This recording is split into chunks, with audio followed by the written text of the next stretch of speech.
Okay, we'll call the meeting to order at 11. Please stand and join us for the pledge. Pledge allegiance to the flag of the United States of America and to the republic for which it stands, one nation under God, indivisible, with liberty and justice for all. Please call the roll.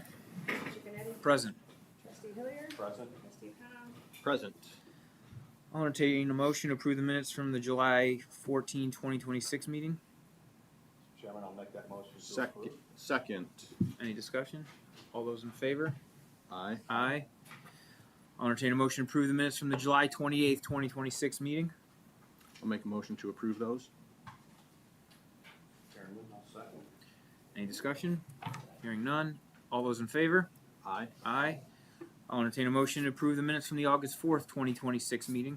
Chairman, I'll make the motion to approve. Second. Any discussion? All those in favor? Aye. Aye. Summary of the work session, please. All right, today during the work session, we were updated on the remaining funds that ISTEM was awarded in coordination with our grant agreement with the state. We should be receiving that money shortly. A reminder that Fun Day is this weekend on Saturdays, August 22nd from 11 to 3. Gave an update on the outrigger property that will be parceling off and transferring to the CIC. We updated on the panhandling regulations and the trespass orders that have been signed or will be signed from the owners of the property. We discussed street parking, the point of sale program progress. The fire chief updated us on CV1, the command vehicle, and the motor is blown in that, so we're waiting to hear back from the prosecutor's office. We will begin moving forward with Station 4 dorm expansions, part-time turnover rates in the fire department, and the new squad that we ordered last year and received this year is up in service. Service director updated us on the EPA grant and the next round application that will be opening soon. And we discussed harbor crossing and the road repairs needed there. And the zoning director reported on Mantle Road activity, updated us on the BZA and zoning commission meetings and the upcoming event at the Speedway. At 10:33, we entered executive session under Ohio Revised Code 121.22 to discuss personnel within the fire department, and we reconvened at 10:55. Okay, thank you. Any old business from the floor? Yeah, well, so if it's new, then we'll go to new business. We just ask that you step up to the lectern and state your name and address for the record, please. You're up. That's it. Yeah, but this is probably old business. Oh, okay. Well, we've never seen you before, so we'll call it new business. Ed Murphy. I was interested in why they're doing roads the way they're doing. Everyone's country lane. Yes. So what they did is they put it, instead of putting a top coat on, they put a binder coat on. So, I guess, what's up? Address. Oh, your address, I'm sorry. 50 country. Thank you. So, when it comes, they're not done with it, by the way. I had heard that, Yeah. but I'm trying to figure out, I saw some of the other stuff they did like that. Which roads did you look at? I looked at over there by the golf course. Okay. Across from Riverside, and wasn't real pleased with that. I mean, you could see sections that had come up in lifts as they plowed it, which is a good possibility of what's going to happen here. Yeah, I think if you want a really good gauge of what the residential that was the first one that we did as kind of our, for lack of better words, our trial or experiment. If you go over off of Hale Road, Lindale and Birch, Lindale are two good ones that look at that were done a little over a year ago that have gone through a winter, have normal residential traffic. I think that you'll see that those are that triangle part of Gulf Drive isn't as perfect as we would have liked. I think if you ever go to Painesville, that's actually a township road that goes up to the golf course. You can kind of see how that one looks because that was done at the same time where that looks. But Lindale and Birch off of Hale. And I think that, so the main issue there is when we get on the roads that don't have high traffic volume. So they're going to, once they do those, every 5 to 7 years, they're going to come out and reseal those. And then I think in 10 years, they're going to come, 10 years, recoat. 8 to 10 years, could come back and redo that top treatment. And so to give you an answer, I think it was 8. Our service director, who's not here now, provided us the cost on that. And what did he say? It was $18 $18 a square yard versus doing the traditional where you kind of mill off 3 inches of asphalt and put 3 inches back, was closer to the $35 a square yard price. So what has happened over the last if you take the last 8 years versus the prior 8-year period, the cost of asphalt has increased about 250% in the last 8 years at a faster rate than it did the prior 8 years. So what has happened is the cost of asphalt has increased so dramatically that we had to find a way to repave the roads in a way that would hold up, was safe and acceptable, without having to have us as residents vote for more tax dollars. So this is a way to get new roads in while extending the existing levies we have without new monies being requested. If we were to go with, I think we did 18 roads this year, where normally we're doing half of that. So it enables us to do more with what we have while still providing, a new road surface on these roads that will hold up over the long term with maintenance. So the main thing was stretching the dollars to get new roads without having to have voters decide on new levy money. And I'll add to the. I think it's gonna add more cost to it, because I've been there since 2010, you got 16 years, and I have not seen where that I think I'm gonna see them here, and you're telling me they're gonna be doing it more often. Yeah. Okay. Yeah. So the every 8 to 10 year piece is just that top layer. So some communities will come in and just do that chip seal process and cover up the old road. So what we have done is we'll go in, we'll correct any irregularities, we'll grind off those 2 inches, get a nice cross slope, get a smooth road, and then do that top coat. So when we come back in 8 to 10 years, it is just the top coat, and that, boy, is that $6 a square yard? That's a fraction of the cost. So we're trying to do it the best we can and correct the cross slope, smooth things out before we do the treatment. What happens with that binder coat, you can see where the skid draws across that, and you see the 67 limestone in there, and it's just pulling through the asphalt, so you've got these big, Yeah, and so you can't really hide that because it's gonna all sink in. and so the bigger stones in that binder asphalt is stronger than the regular surface asphalt with the smaller stones. So that's the other thing, that using that bigger stone material gets us a stronger roadway, and we hope we get extra life out of that as well.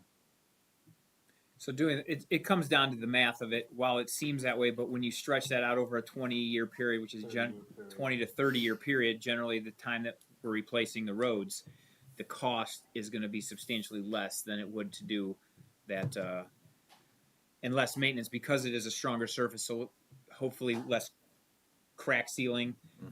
You'll see in some of the traditional asphalt roads, the black snakes, I call them, all over the road from the crack sealing. You don't usually have to do as much of that ongoing maintenance as you do on a traditional asphalt road.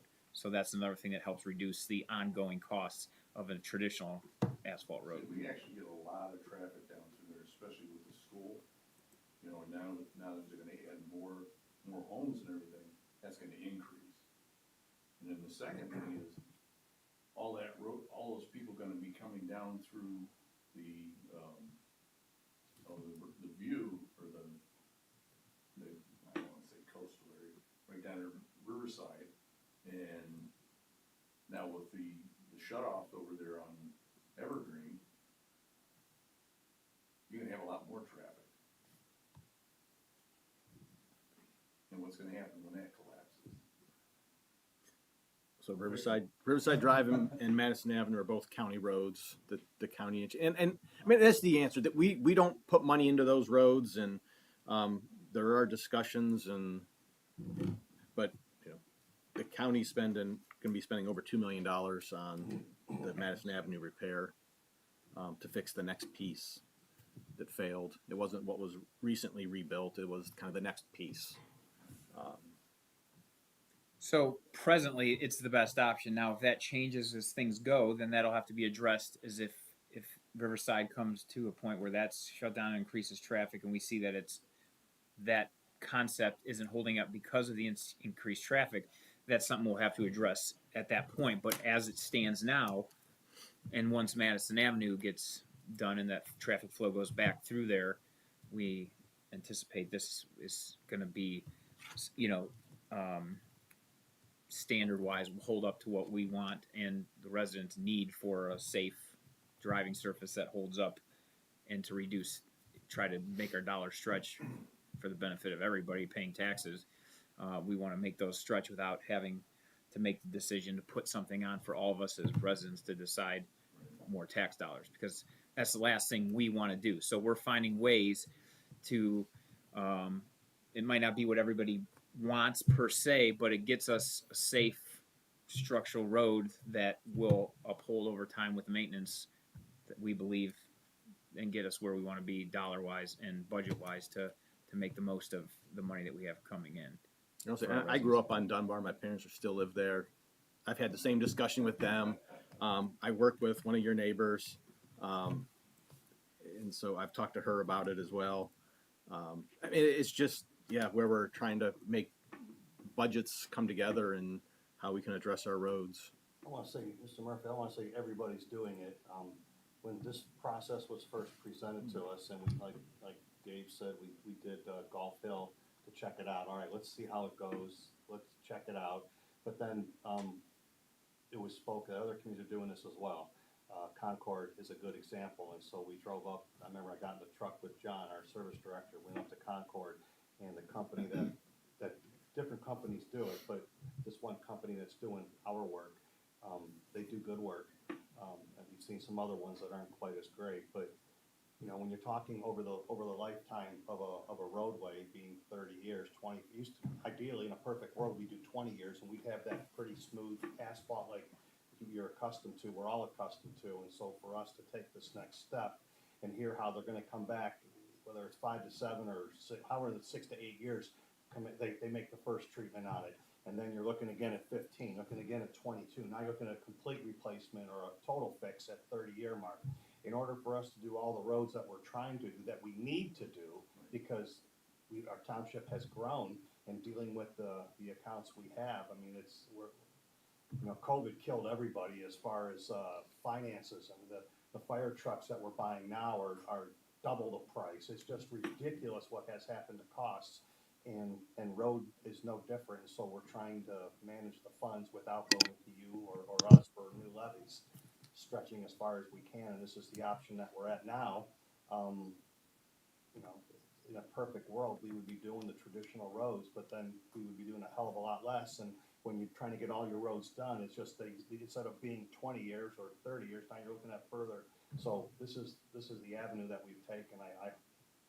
You know, it's not perfect. It's not what we wanted, but it's kind of the reality of, from a financial standpoint, looking what other communities have done, how have they gotten around it, and so this is the step that we're at. And what we've done compared to, if you look at some of the roads that the county did years back, they chip sealed. What's the name of the one now that the golf course is on? Little Mountain. No. Hermitage. They did Hermitage, and what they did there was they didn't do what we're doing, where we grind it down, put a base coat of asphalt first, and then the top coat. They just went and top coated with chip seal over the existing asphalt. That's why if you drive down that road, it's not ideal. I was on that one yesterday. It was terrible. It's terrible. So what we're the method that the company we have doing it puts that asphalt base down. So that's why you reduce the cost about 50%, because you're only putting 50% of the asphalt down, but it's not just top coating it with the chip seal, which creates way more bumps and. Right, because you haven't fixed the base. Right. So that's where the method we're using, and we feel that based on, like I said, if you go down off of Hale, check out Lindale and Birch, and I think that you'll see by looking at those roads, which are residential traffic, kind of like where you live at, with a decent amount. With the winter of plowing and all that, they've held up really good.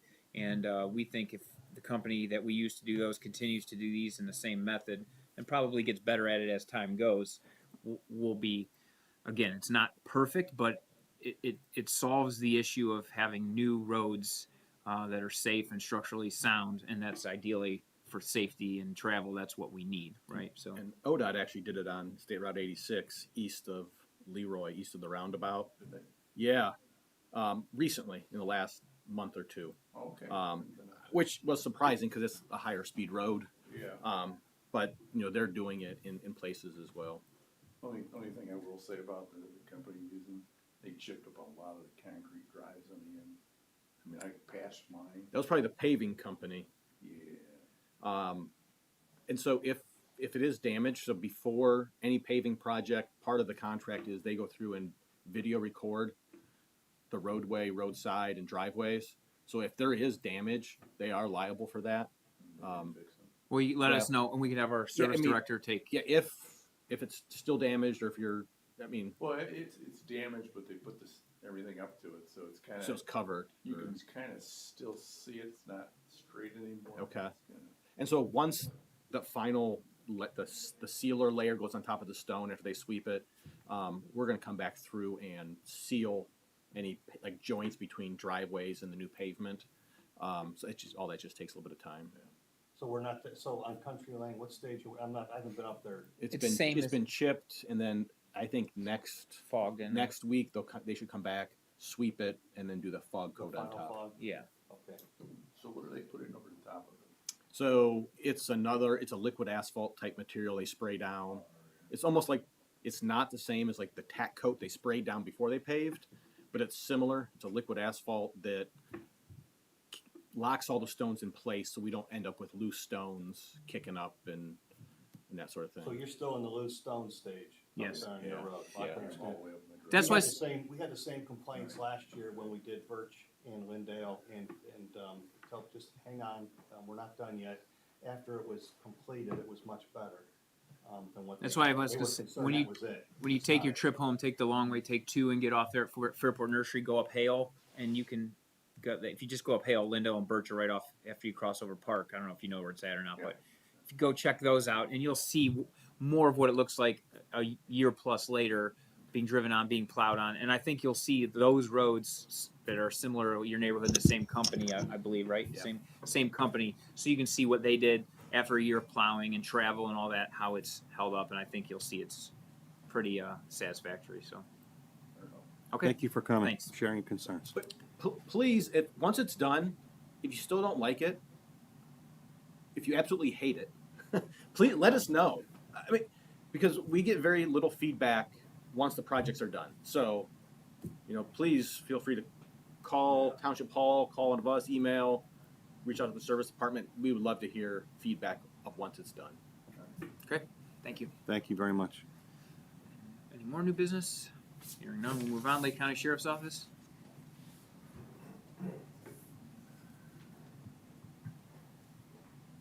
Morning. Morning. Lieutenant Rake with the Sheriff's Office. For the month of July, we had 1,021 calls for service. There were 12 arrests. The majority of those, 3 of them were OBI related, 3 were domestic violence related. 4 of them were for disorderly conduct. 3 happened to be at the Lake County Fair. Most of those were juveniles. There was 21 traffic citations issued, 119 warnings, 22 accidents, and 7 of those were injury accidents. That's all I have. So, real quick in the fair, I just was wondering, with all these things you see happening nowadays with big public events like that, would you say that that event's still going pretty smoothly, or? Yes, it is. Okay. I've actually been in charge of the security for it. I've met with a few other departments. Last year, we implemented drones. So we actually use drones as surveillance over top. We did it at St. Gabe's Fest as well, and we get a lot of great feedback from Okay. Good. attendees. All right. Thank you. Department report. Service department. He left. He has nothing additional. Oh, he's nothing additional. Okay. Fire department. Nothing to add, Mr. Chairman. Zoning. Law director. Nothing to add. Administrator. Nothing additional. Okay. Fiscal officer. I would ask to propose a resolution to, adopt the cleanup cost for the following properties. Gotta say the resolution number. Pardon me? Resolution number, please. Oh, I'm sorry. Resolution number 26-2026. Other side. 2026-085 to certify cleanup cost for the following properties at amounts. 116 Lakeville Boulevard for $525. $125 for Mr. Rowe for $522, 34 Oakwood for $522, 76 Kenilworth for $522, 941 Oakwood for $522, Robin Hood for $522, You 28 read the- Sycamore $502, Hang on. Read the parcel number for Robin Hood. parcel number 11505043-1003-10. Can I'll, It's Is that, here you go. Everybody's different color. so it would be Robin Hood Avenue, parcel number 11, B like Bravo 043, B like Bravo 000310, in the amount of $1,013. Okay, go ahead.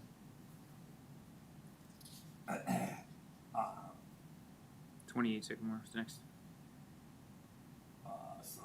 28 Sycamore Drive in the amount of $502, 556 Greenside Drive in the amount of $502, 882 Beechwood Avenue in the amount of $492. Beach Avenue.